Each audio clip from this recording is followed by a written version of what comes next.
La jeunesse, justement, c'est l'une des caractéristiques fortes de la population au Bénin. Notre feuilleton nous emmène chaque jour dans ce pays pour découvrir toutes les facettes du travail qui mène l'association bretonne Espoir d'enfants. Des poulaillers pour subvenir aux besoins d'orphelins, vous l'avez vu dans les épisodes précédents, mais l'action va plus loin, l'éducation notamment et la lutte contre l'exploitation de la main-d'œuvre des plus jeunes. Reportage de Gilles Raoul et Vincent Bars. Mais où peut bien aller cette ribambelle d'enfants qui sort de l'orphelinat ? À en juger à leur tenue, ce doit être un jour très particulier. Le dimanche, on s'habille bien, on va à la messe pour louer Dieu et pour l'adorer. Et pas question de rater ce rendez-vous dominical, vécu comme une véritable fête pour les enfants. Encore quelques kilomètres à travers la ville de Ouidah. Devant l'église, il y a déjà beaucoup de monde. Au Bénin, 48% de la population est catholique et ce chiffre ne cesse de progresser. L'église est influente. Isabelle Legendre, la présidente de l'association bretonne, s'appuie donc sur cette dernière pour sensibiliser la population sur la condition des enfants dans le pays. La messe à peine terminée, direction Parakou, la plus grande ville du Nord Bénin.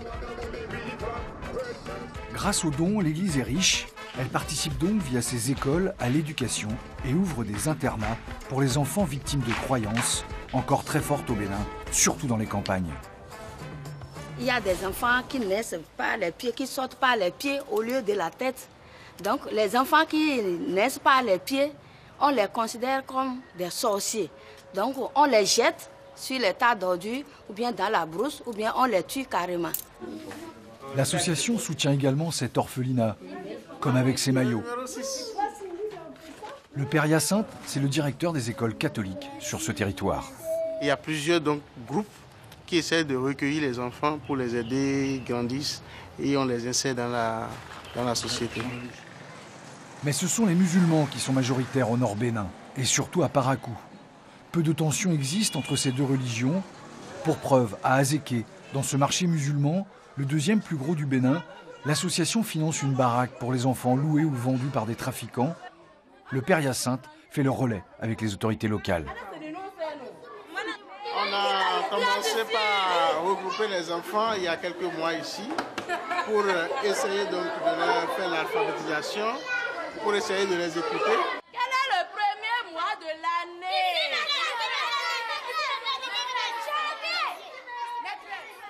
L'association emploie ici institutrices, animateurs et psychologues qui interviennent auprès des enfants.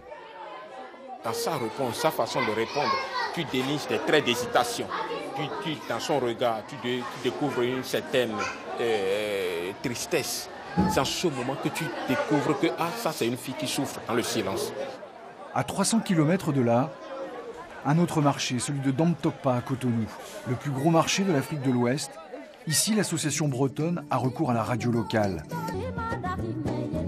Grâce à ce média, elle tente de sensibiliser les habitants sur le sort de ces enfants esclaves, les gamins qui trouvent refuge dans cette deuxième baraque que gère l'association.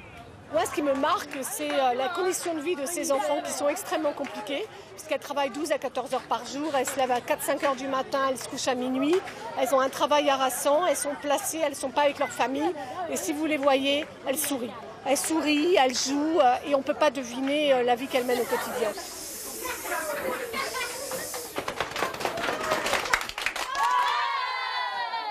Aujourd'hui, le Bénin compte plus de 10 millions d'habitants, la moitié de cette population a moins de 18 ans.